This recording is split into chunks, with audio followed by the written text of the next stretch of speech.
जेच TET और C TET सुनने में लगता है ना कि ये दो बिल्कुल अलग अलग पहाड़ हैं जिन्हें चढ़ना है। अक्सर टीचिंग कैंडिडेट्स के दिमाग में एक बहुत बड़ा कन्फ्यूजन रहता है कि क्या इन दोनों मैसिव एग्जाम्स की तैयारी एक साथ की जा सकती है या फिर दोनों के लिए बिल्कुल अलग अलग स्टडी प्लान और नोट्स बनाने पड़ेंगे। आज के इस डीप ब्रेकडाउन में ये सारा कन्फ्यूजन हमेशा के लिए खत्म होने वाला है। आज हम मिलकर डिकोड करेंगे द मास्टर की स्ट्रैटेजी। चलिए देखते हैं कि कैसे एक स्मार्ट अप्रोच अपनाकर दोनों एग्जाम्स के सिलेबस को बिना डबल मेहनत किए एक साथ मास्टर किया जा सकता है।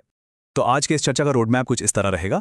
सबसे पहले हम बात करेंगे द बिग पिक्चर ओवरलैप की, फिर आएंगे हाई यील्ड पेडागोजी टारगेट्स और सब्जेक्ट स्पेसिफिक कोर्स सिमिलैरिटीज पर। उसके बाद की सिलेबस डिफरेंसेस देखेंगे और आखिर में एक बहुत ही solid dual exam study plan पर आएंगे। ओके, तो सीधे चलते हैं अपने पहले पॉइंट पर, द बिग पिक्चर ओवरलैप। एक ब्रॉड लेवल पर दोनों एग्जाम्स में आखिर कितनी समानता है? और यहाँ एक बहुत बड़ा सरप्राइज है।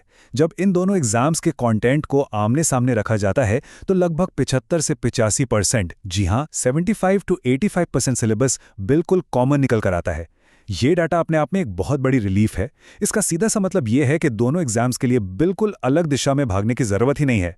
एक साथ दोनों एग्जाम्स को टारगेट करना सिर्फ पॉसिबल ही नहीं है, बल्कि एक हाईली अटेनेबल गोल है। एक स्ट्रॉन्ग फाउंडेशन दोनों जगह बराबर काम आती है। अगर हम इस ओवरलैप को विषय के हिसाब से यानी सब्जेक्ट वाइज ब्रेकडाउन करें तो एक बिल्कुल क्लियर पैटर्न दिखता है। ध्यान दीजिए कि लैंग्वेज पेडागोजी यहां बिल्कुल लीड कर रही है। इसमें लगभग 90 से 95% तक का ओवरलैप है। चाइल्ड डेवलपमेंट एंड पेडागोजी यानी अपना सीडीपी, उसमें भी एक सॉलिड 75 से 85% मैच मिलता है। मैथमेटिक्स और साइंस दोनों में लगभग 70 से 80% चीजें कॉमन है। सोशल साइंस करीब 65 से 75% मैच करता है। पर हाँ, अगर सबसे कम ओवरलैप कहीं है तो वो एनवायरमेंटल स्टडीज यानी ईवीएस में दिखता है, जो करीब 50 से 60% ही है। अब इस आंकड़े का क्या फायदा है? इसको समझने से अपना स्टडी टाइम स्मार्टली और एफिशिएंटली एलोकेट करने में बहुत मदद मिलती है। अब बढ़ते हैं अपने दूसरे पॉइंट की तरफ, हाई यील्ड पेडागोजी टारगेट्स, यानी वो स्वीट स्पॉट्स जहां मेहनत कम लगेगी और रिटर्न ज्यादा आएगा। जैसा कि अभी हमने देखा, लैंग्वेज पेडागोजी में लगभग 90 से 95% हिस्सा दोनों एग्जाम्स में एग्जैक्टली सेम है। इसका मतलब समझ रहे हैं? दोनों ही सिलेबाई में लर्निंग, लैंग्वेज एक्विजिशन के कॉन्सेप्ट्स, टीचिंग प्रिंसिपल्स और चैलेंजेस के स्ट्रक्चर्स बिल्कुल आइडेंटिकल हैं। सोचिए, अगर किसी ने इस एक सेक्शन को सॉलिड तरीके से पकड़ लिया तो उसने प्रैक्टिकली दोनों एग्जाम्स का एक बहुत बड़ा चंक एक ही बार में क्लियर कर लिया। ये ऑटोमैटिकली अपने ओवरऑल स्कोर को बूस्ट करने का सबसे आसान और स्मार्ट तरीका है। अगर और स्पेसिफिक बात करें तो कुछ ऐसे हाई यील्ड टॉपिक्स हैं जिन्हें किसी भी हालत में स्किप नहीं किया जा सकता, जैसे कि LSRW skills, listening, speaking, reading और राइटिंग। ये दोनों एग्जाम्स का कोर हैं। उसके अलावा टीचिंग लर्निंग मटेरियल यानी TLM का सही उपयोग, रेमेडियल टीचिंग का concept, inclusive education, multilingual classrooms की चुनौतियां और CCE यानी कंटिन्यूअस एंड कॉम्प्रिहेंसिव इवैल्यूएशन। ये ऐसे स्पेसिफिक टॉपिक्स हैं जो दोनों सिलेबाई में बार बार रिपीट होते हैं। इनका एक फोकस्ड और क्विक रिव्यू एग्जाम हॉल में सच में गेम चेंजर साबित हो सकता है। और इस पूरे पेडागोजी कनेक्शन में एक और मैसिव फैक्टर है चाइल्ड सेंटर्ड एजुकेशन। ये कॉन्सेप्ट दोनों तरफ बहुत फोर्सफुली प्रेजेंट है, बस पूछने का तरीका थोड़ा अलग है। JHTET के सिलेबस में न्यू एजुकेशन पॉलिसी यानी NEP 2020 का डायरेक्ट नाम लेकर क्वेश्चंस आते हैं। वहीं दूसरी तरफ CTET शायद NEP का उतना जिक्र डायरेक्ट ना करे, लेकिन वो इसको कॉम्पिटेंसी बेस्ड लर्निंग और प्रोग्रेसिव एजुकेशनल फ्रेमवर्क्स के जरिए इनडायरेक्टली रिफ्लेक्ट जरूर करता है। बॉटम लाइन यही है कि दोनों की कोर अप्रोच कंस्ट्रक्टिविस्ट वाली ही है। चलिए अब तीसरे पॉइंट पर आते हैं, सब्जेक्ट स्पेसिफिक कोर सिमिलैरिटीज। अब कोर सब्जेक्ट्स के अंदर झांक कर देखते हैं कि कनेक्शन कितना गहरा है। जनरल पेडागोजी की तरह ही कोर सब्जेक्ट्स में भी गहरा ओवरलैप मिलता है। मैथमेटिक्स में देखिए, फाउंडेशनल कॉन्सेप्ट्स जैसे कि नंबर सिस्टम, ज्योमेट्री, मेंसुरेशन और अलजेब्रा के बेसिक्स बिल्कुल कॉमन हैं। वहीं साइंस की तरफ अगर देखें तो the living world, natural resources और सबसे इंपॉर्टेंट साइंटिफिक ऑब्जर्वेशन और एक्सपेरिमेंटेशन, ये कॉन्सेप्ट्स दोनों एग्जाम्स का बेस बनाते हैं।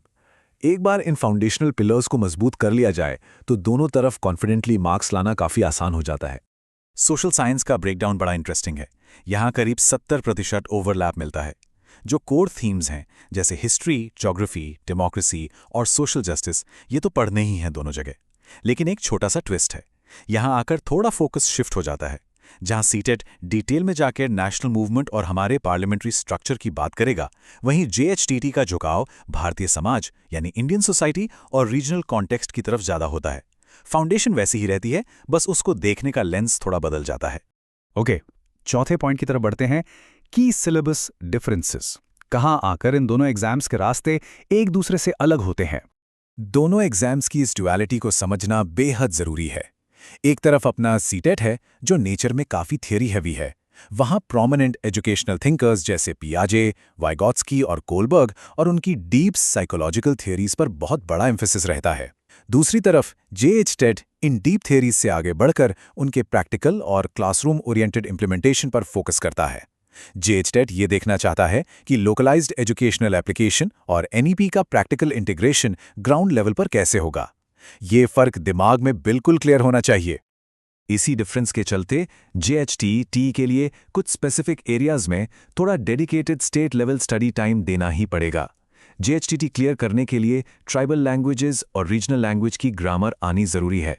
इसके अलावा कंप्यूटर एजुकेशन, आईसीटी यानी जो डिजिटल रिसोर्सेज होते हैं उन पर फोकस और लोकलाइज्ड पेडागोजी को अलग से प्रिपेयर करना एक ऐसा स्टेप है जिसे इग्नोर नहीं किया जा सकता।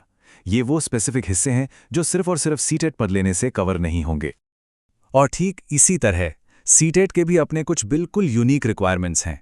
अगर प्राइमरी फोकस सीटेट पर है तो डिटेल्ड एजुकेशनल साइकोलॉजी की एकदम डेप्थ में जाना पड़ेगा।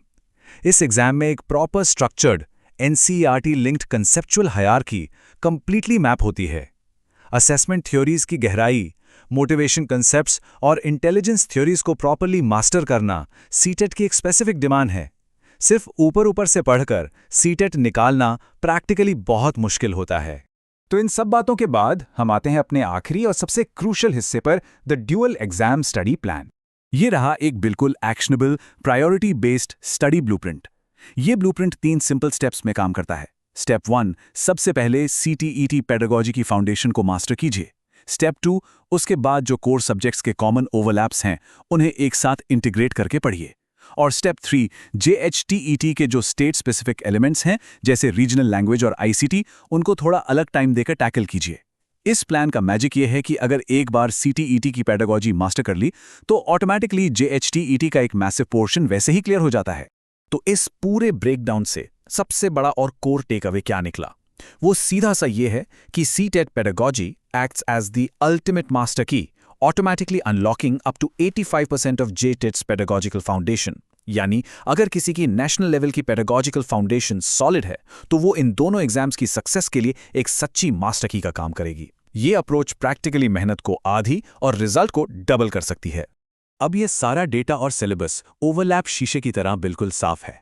तो आखिर में एक बहुत ही बड़ा सवाल सामने आता है। इन दोनों एग्जाम्स के बीच के इस मैसिव 85% ओवरलैप को क्लियर कट देखने के बाद क्या आने वाले स्टडी वीक को रिस्ट्रक्चर किया जाएगा? क्या अभी भी एनर्जी दोनों एग्जाम्स के लिए अलग अलग नोट्स बनाने में लगानी चाहिए, या इस मास्टर की ब्लूप्रिंट को आज अभी से प्रिपरेशन में अप्लाई करना चाहिए? फैसला और स्ट्रैटेजी दोनों इस डेटा पर आधारित होने चाहिए। आज के इस विश्लेषण में बस इतना ही। इस ब्लूप्रिंट को ध्यान में रखिए और अपनी तैयारी को अगली स्टेज पर ले जाइए।